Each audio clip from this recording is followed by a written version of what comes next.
Hello, everyone, and welcome to a brand new episode of the Jamsty Podcast Record Club, where each week somebody picks an album for everyone to listen to and review, and then we review it.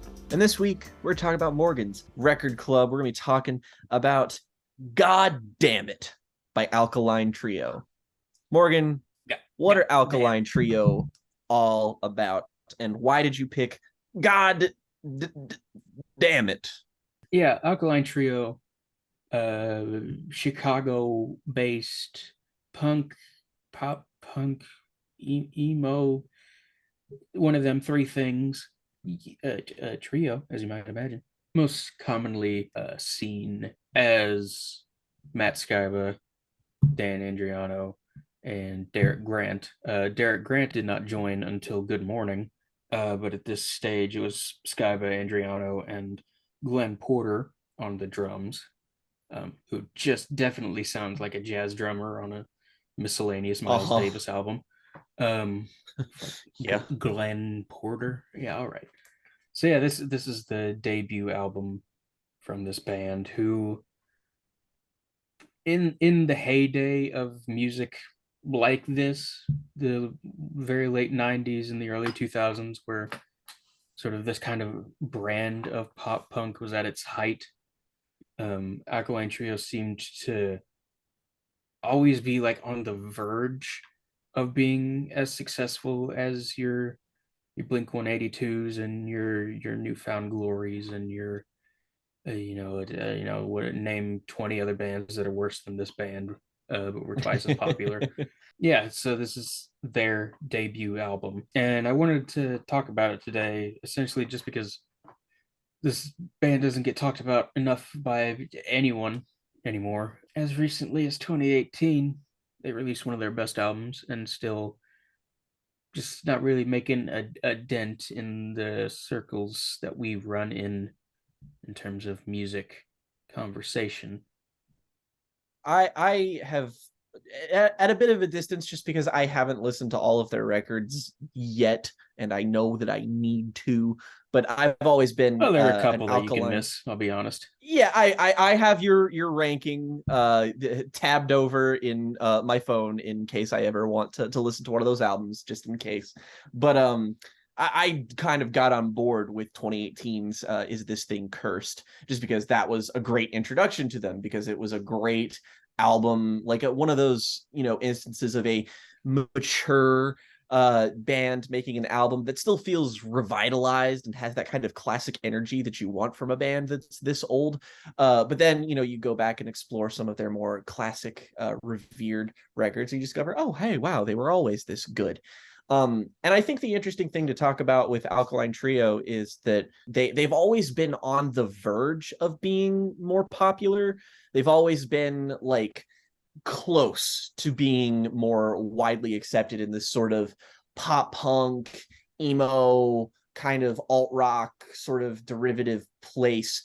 And they've been close, but they've never quite got there. And I think the interesting thing about them is that they have all of the ingredients for a band that should have been more successful. Because you listen to an album like this, and immediately out the gate, you've got hooks that are fantastic. You've got songs that are well written with great vocal performances. You've got drumming that is fucking fire across this whole record. The drumming is insanely fucking good. Whole thing. That's maybe the most consistently excellent instrumental element on this record that I was consistently impressed with.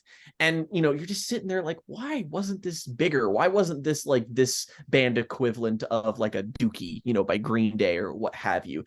And I think I came to the conclusion, at least from a cursory glance, of just being that bands like this were very popular because they kind of danced up to the edge of being, well, edgy. Like, they always gave the impression that they had, there was a darkness in their music that spoke to a kind of societal and often teenage adolescent ennui that was very present. But it never really felt like the contents of, the Blink 182s or Green Days of the world. Sure, they had songs that dealt with, things like drugs or, just, general sadness or depression or what have you. But when you listen to an Alkaline Trio album, I kind of feel like they were a bit more, for lack of a better word, legit than some of the other bands in their scene. You get this real world weariness from the people that are in this band that you wouldn't get until, like, the Menzingers would pop up on the scene, and they were way later than Alkaline Trio.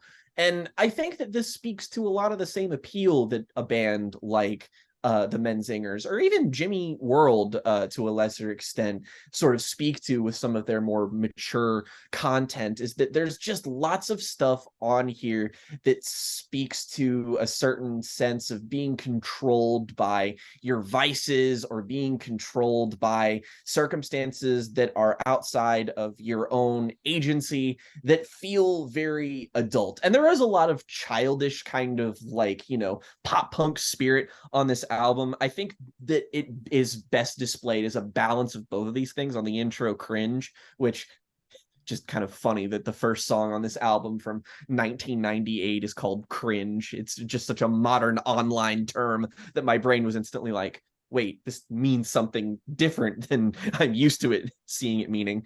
And I feel like this song is a perfect balance of both the darkness and the sort of pop appeal of a band like Alkaline Trio, and not to mention the vocal performances, which on this are super fast. They're very hooky. They have lots of memorable lines, but if you want to, like, try and sing along with it, it's fucking impossible, because you have, like, the opening lines of wide-eyed, knee deep in surprise, just below your thighs, the temperature drops 5 degrees. Your standby flight has just arrived, tongue-tied, bleeding from your eyes. Even Christ himself would cringe at the sight of your scars. While you're counting sheep, I'll count my lucky stars. You were the last good thing I ever saw. Like, that entire lyrical passage is just like, if you tried to repeat that while only having a cursory knowledge of the lyrics, you'd fucking fail outright. You'd be like, I could do pretty much this whole album. I mean, like, I used to inject this shit, oh, basically. no I doubt. mean, I mean, God, is the because this was like the next. This was the step between, like, Green Day and the Menzingers for me, where I sort of, that was the sophomore or junior year to the Menzingers' senior year, so to speak. Yep. And I think Cringe is one of the best openers of its time and genre, because it's so immediately raw and really fast, but the hooks are, like, there from I moment lost one. it all. So good. The You basically recited the whole song just now. There's one more verse, because it's like, is it even over 2 minutes? It's almost two and a half Barely. minutes.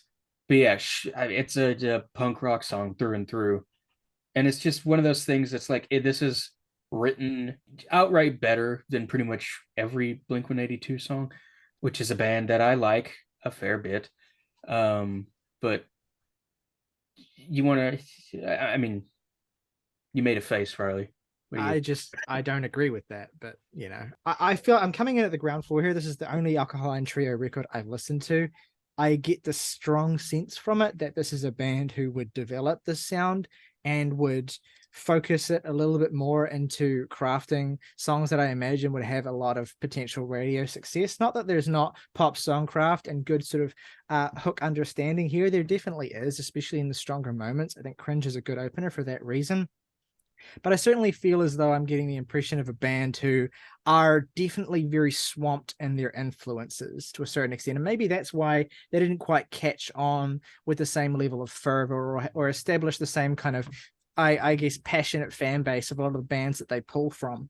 I also happened to listen to the album Dear You by Jawbreaker this week.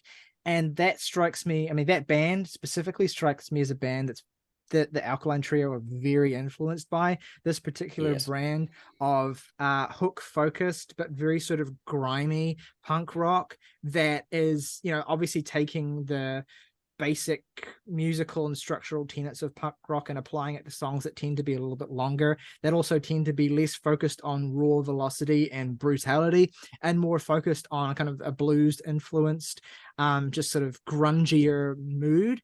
And Alkaline Trio play with that really, really nicely on this album as well. I think there's a bit of inconsistency in terms of the quality of Matt Skiba's lyricism. Sometimes on certain tracks, it can feel a little bit clunky to me, but then there are moments here, like probably my favorite song on the album, which is Trouble Breathing, that I think is a That's mine as well.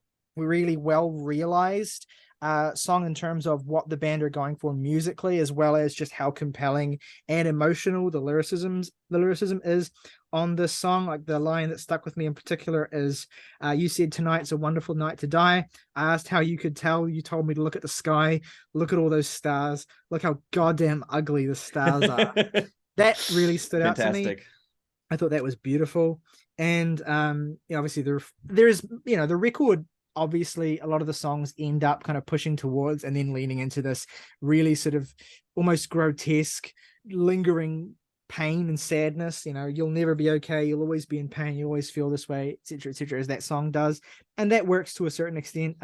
Message from Kathleen's another really strong song lyrically, I think, coming right before it on the record as well. I actually think the album really does find I'm particularly fond of that run from My Little Needle through to Trouble Breathing. I think those songs are some of the most well realized on the whole album.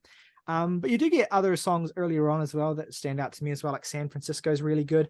And you can sense how this band is pulling from groups like Jawbreaker, and it's kind of a bit of a meeting point of the more, I suppose, elaborate musicality of Jawbreaker and the more kind of raw and refined appeal of Green Day in their 90s era as well. It is somewhere in between that. And I suppose where my limit is with this is I don't quite see or get yet from this band something that feels like a unique enough spin on what those bands do that I would pick this over them. But there is still a lot of talent here, and there's still a lot of craftsmanship here, and I expect to, when I go into their subsequent records, to see that refined more and more and more. I think ultimately the record can be let down in certain points by how, especially when it strays from relying on how strong the band are to really lingering in some of these emo sensibilities, which don't always land as well as they could for me. Like this record sounds and reminds me a lot of Jimmy Eat World's Static Prevails, which is a record that I think is also a record that's influencing us to a certain extent. And then that record, of course, was heavily influenced by Sunny Day Real Estate's Diary. And you have this burgeoning emo tradition that Alkaline Trio are certainly a part of, if more from a more askew angle, and I suppose being a direct part of that scene. But I still don't feel as though they're able to find the compelling character for some of these more mopier moments. And I'm talking about songs like Enjoy Your Day here as well, which is just not something that feels all that like the core sentiment of it is very emo and is very like, this girl doesn't want me and I'm going to be very vindictive and mopey and pathetic about it. And I don't have anything Morgan, against who's singing on Enjoy Your Day? Yeah, that doesn't sound like... Okay. So Dan Andriano, who is the bassist, would also, as this band progressed, have a bigger role in songwriting and singing, to the point where it's essentially like a Tom May and Greg Barnett of the Menzingers type duality, by around from pretty much from Here to Infirmary onwards. He's definitely, as much as I love this album, Enjoy Your Day, and even Sorry About That to a lesser extent, have always just kind of been flops to me. He gets a lot better at singing, to be blunt about it, in later. Like he sounds great on Is This Thing Cursed. He's like as good as anybody like in this scene is, but on here his voice is just a bit rough. And it's also it's just the writing improves, like on his part, improved like 20-fold by even From Here to Infirmary. It's just they're a bit laborious, honestly, and they kind of kill the momentum of the album in places. Yeah. I don't have an clear idea of who's writing what here, because all the tracks are just credited to all three core members of the band. But there is, like, again, it's inconsistency, because there's a lot of moments here lyrically that I really appreciate. And there's some of the themes of these songs, like Cop, for instance, which is this, this really, like, sort of scathing personal attack on this police officer, and then kind of psychoanalyzing him. And I like the kind of core idea of it. I like how kind of as the song goes on, it sort of gets a little bit more and more pathetic and sort of like schoolyardy. The other cops still call you fatso, unhappy wife, shitty life at the bottle. But there's lines here like, wonder what it was that made you this way. Maybe as a baby you dropped your rattle, it still rattles you to this day. Like, that's just not a very good line. I'm sorry. The rattle thing. I think that's funny. That's tongue-in-cheek enough for the point where I feel like it's not like, I don't feel like I'm supposed to take that lyric at face value. Yeah, no, fair enough. It's a funny song. It is a funny song. And no, there's just other little lyrics on the record as well that kind of just don't land for me in the way that I think the band are trying to make them land. Like on Nose Over Tail, the line "cracked my head open on your kitchen floor to prove to you that I have brains," I think is a little bit clunky. That said, I think there are other songs on here that I think are, I've already talked about a couple, Message from Kathleen and Trouble Breathing, that I think are lyrically very compelling. As You Were, I would add to that pile as well. Not a song that's as fully musically developed as I would like, but I think one of the better sets of lyrics on the entire record as well. One of the ones that really leans into the strengths that the band are, and evokes that sense of sort of trashy, alcoholic shame, and uses some really dark and disgusting and dingy imagery in this song that I think really accentuates what the band are going for. And again, you get all this very lyrical and kind of vivid metaphorical imagery and similes that are used in this song. And like many other songs, it just ultimately devolves back to this very simplistic and pathetic refrain of "praying for you to fall. I'm so fucking pitiful." And I like that. I like how a lot of this is a thing I like in a lot of songs and bands that do this kind of thing, how you get a lot of the lyrical, metaphorical, wordplay to evoke all of this stuff that ultimately just devolves into this shrug of defeat. And that's just one of the things that's always appealed to me about this style of writing, is that you get both sides. And I think, again, moments like that, it really comes through as well. So aspects like that stand out to me. It's just not always fully there for me, and I certainly do end up more than I would like comparing it to other things that I enjoy more. But as for a debut record, there's certainly a sense of clarity and purpose here, and the band are really good at what they do on a fundamental level. I think probably one of the things that maybe held them back a little bit in terms of their commercial successes, from what I could gather, it took them a few albums to really, start having hits, and they weren't really, no pun intended, but they weren't really catching fire from the get-go, commercially speaking. So maybe that's something that held them back a little bit as well. Who knows? They seem like the kind of band that probably do have a really passionate fan base. And yes. It's great to hear that, their more recent material has been having some of the vitality that their most beloved stuff has. So I'm definitely interested enough to continue checking them out. But yeah, that's basically where I am. It's interesting to hear your perspective on this, because this is by far the most beloved Alkaline Trio album. Okay, I didn't. Not even close, really. Like if you look at Sputnik music, which is much more like this kind of, their tastes are much more like in line with this kind of music. This album has like a 4.1 out of 5, and pretty much everything else is below a 3.8.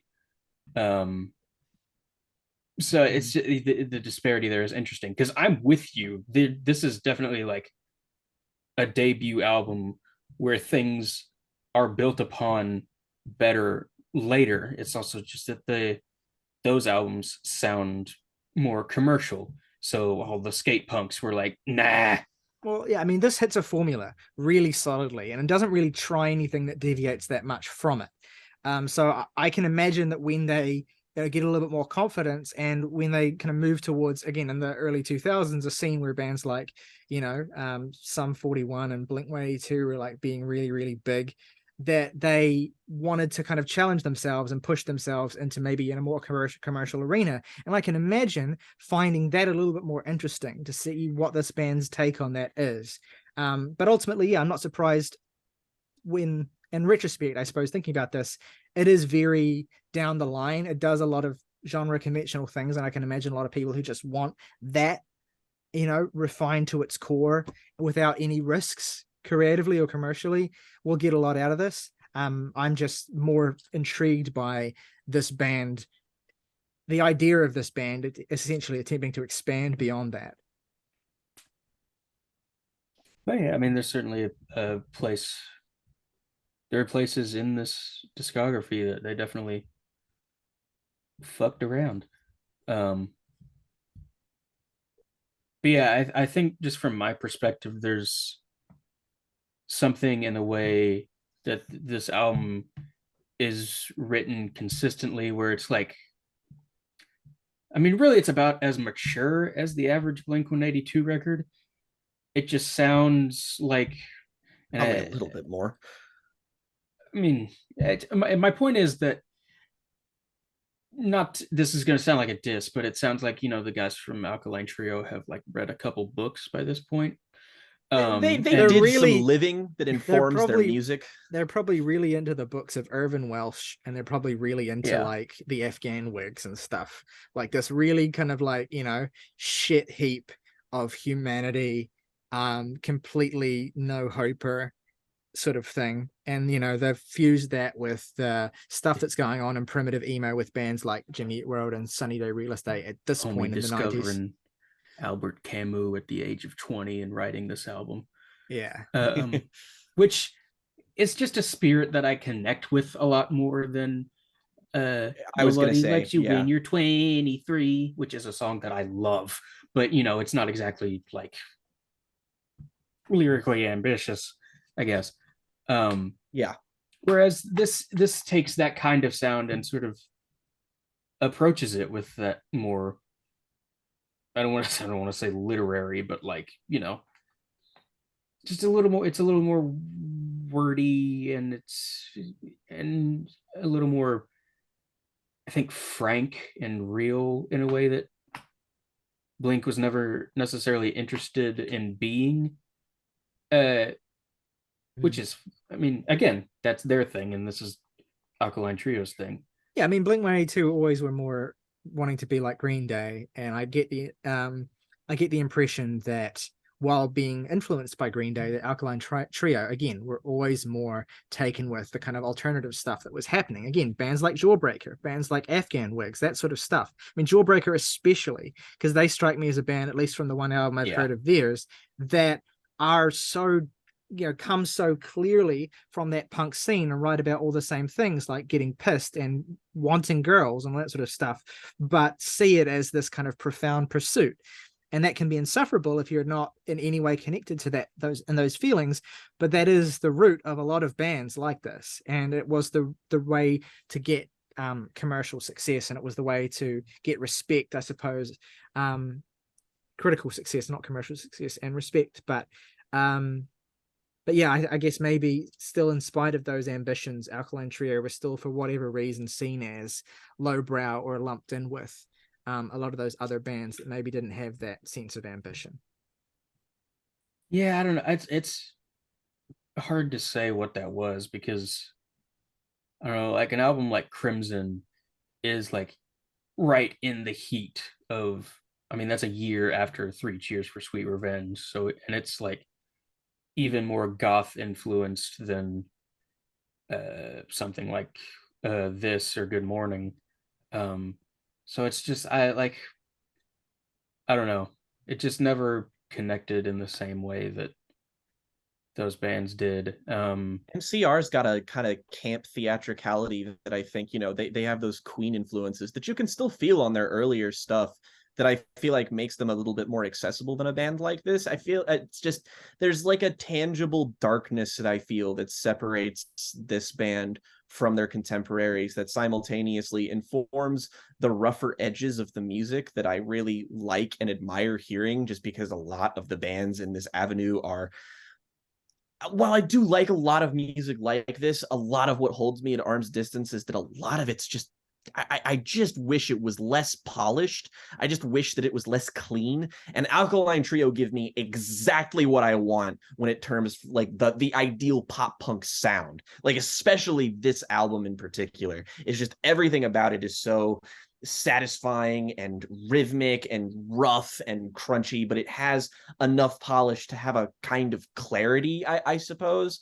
So, but Yeah, I mean, it's just they just feel like they were sort of eternally consigned to the Tony Hawk Pro Skater soundtrack, which is an honor in and of itself if you're my age. Bangers. But you know, getting farther than that career-wise is always, you know. I mean, look at the Menzingers. They're not exactly the most successful band in the world. Yeah, and it's entirely possible that they had no ambition to be like hugely successful in the way that like Blink 182 or even I don't know like Anti-Flag or Rise Against were. Yeah, I don't know. It's hard to say, but they just have this particular corner of this pop punky skate punky market that I find myself falling in perfectly. This is definitely one of their best albums overall. But in terms of the songs, I made a top 20 today. The only song from this album that made it onto there was Trouble Breathing, just sort of as an indication of how much I think this band would improve in just even I also like San single Francisco songs. about as much as that song. For the record, I think that song is almost as good as Trouble Breathing. I would say Cringe Cop. I love Nose Over Tail and As You Were and Trouble Breathing. Those are all in like the upper echelon of this album to me. And Clavicle to a bit of a lesser extent. Clavicle. Clavicle. Just not a word I like the sound of. That's a me thing though. I almost feel like that's part of the song though. Yeah, like, exactly. Dude, I love that's kind of gross. Again, kind of a dumb and bad lyric, but it kind of made me laugh when he's like, I saw what looked like really good food, then I saw you. It's what? Homie, what? Yeah. So homie good. Is drunk. Like, I want to wake up naked next to you, kissing the curve in your clavicle just sounds like some Hannibal Lecter shit. A little bit. But that's also something else that gets more and more defined as this band goes along. Is there's almost like a horror punk theme to a lot of their work. So it's all just kind of it's a little gross. I guess there's a charm to that. Like the idea is that the guy is just so besotted with this girl that every way he tries to come up with of communicating that is just really awkward or just kind of not quite right. And there's something about that that's endearing and I guess true to the spirit of these kinds of songs. There is just a bit of a juxtaposition between these, you know, songs that where he's trying to be really, really, really sweet, and then these other songs where he's kind of just this dejected, jaded, and really, you know, antisocial personality, basically. And that's kind of a big part of what Alkaline Trio convey on this record. Is this like, it sounds really corny, and spoiler, it's because it is. This, you know, really jaded, antisocial kind of person, this, you know, loner who, you know, but when he sees that girl, or when he sees it, he's just like, you know, she melts his heart and he becomes this little puppy dog. And that's that whole cliche is just what this album embodies, for better and for worse. Yeah. Just being a fucking 17-year-old little fucking loser. He used to get shoved in a locker. Yeah. Flick him in the forehead.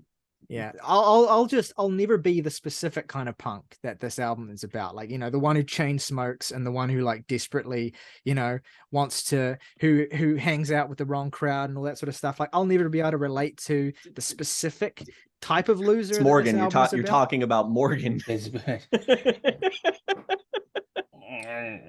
Yeah, I'm just like, I always be a little bit more, of the faggot. And this album, What is it? The fucking this album is not, again, this is not I'll intended to be a always pejorative. be the kind of punk that shits on Steely Dan. This is not intended to be a pejorative, but this is an incredibly straight album. Like, it's just, so there's always going to be a little bit of a distance from Alkaline Trio for me, because there's just like, it's just not, I can't Jimmy Eat World and Sunny Day Real Estate and even Jawbreaker to a certain extent, partially because Accident Prone's been covered by Julian Baker and Hayley Williams, will have that slightly queer energy and campy energy that this just doesn't have. So that's just a personal thing on my part. You don't see the vision inherent with the inherent queerness of being a horror emo. See, again, that feels to me like something that will be more true of later Alkaline Trio. Yeah, that's true. That's true. Yeah, there's stuff on like, especially like Good Morning and Crimson, Good Morning, where it's like, oh, Matt Skiba is a little bit gay. and little bit. There are times where Dan Andriano's songs are so straight that they become gay. It's like, man, yeah. I listened. Bad Boys 2 core. I also about how much you love this woman, and then it becomes fruity as hell. I also happened to listen to a couple of Placebo albums this week, and it was just like, I listened to Meds, which I probably like about as much as this. I think it's a really solid, strong album that I just need to spend more time with. But I did basically, going from one to the other, I was basically just like, man, I think the Alkaline Trio album maybe has a little bit more muscle in terms of the instrumentals, but I kind of just wish I could have Brian Molko on this, because I resonate more with him as a personality. So yeah, I was going through some trying to get into some sort of grimy, late 90s, early 2000s stuff here, and the Alkaline Trio album was certainly a highlight, but there's just this particular sweet spot this stuff has to hit, and you'll know it from me when it does. All right, well, that concludes our discussion of Alkaline Trio's Goddamnit. Let's do our favorite tracks and ratings. Jake, first up. My 3 favorite tracks gotta be Trouble Breathing, San Francisco, and probably Cringe is a great opener. Least favorite, Enjoy Your Day. Probably would be a better album if that was not there, but what are you gonna do? It's 2 minutes long. Who cares? And honestly, I probably didn't do a good enough job at conveying how consistently great I think this album is. I would give it an 8 out of 10. I would say that of the 3 Alkaline Trio albums that I'm super familiar with, this one is the one I enjoy the most so far, but I have to listen to like most of their discography still, so we'll see if that holds up. Motherfucking my 3 favorites, Trouble Breathing, As You Were, and Cap. I can look at these Jakes. Least favorites. Yeah. Least favorites, Enjoy Your Day. And I will give this an 8.5 out of 10. Okay, my 3 favorite tracks are Trouble Breathing, San Francisco, and Message from Kathleen. As You Were is good too. Love that Harry Styles song. No. Least favorite track is Enjoy Your Day, and the album gets a 6.5 from me, which gives us an average overall of 7.7 for Alkaline Trio's. God dang it! Let us know what you think of this album at home. What you think of Alkaline Trio. What is your favorite Alkaline Trio album? We want to hear from you in the comments below. Let us know your thoughts on this very interesting and very under-discussed band. If you enjoyed this episode, please consider giving it a like and subscribing to the channel if you have not already. Both those things help us out a lot. If you want to go above and beyond and support us, you can hit the join button for just $1 a month, become a supporter and member of the James T family. Get your name in every video on this channel. Plus, if you want to recommend us some music to listen to and talk about, your recommendation will go to the top of the pile. As always, though, folks, rock over London, rock on Chicago, Energizer. It just keeps going, going, and going.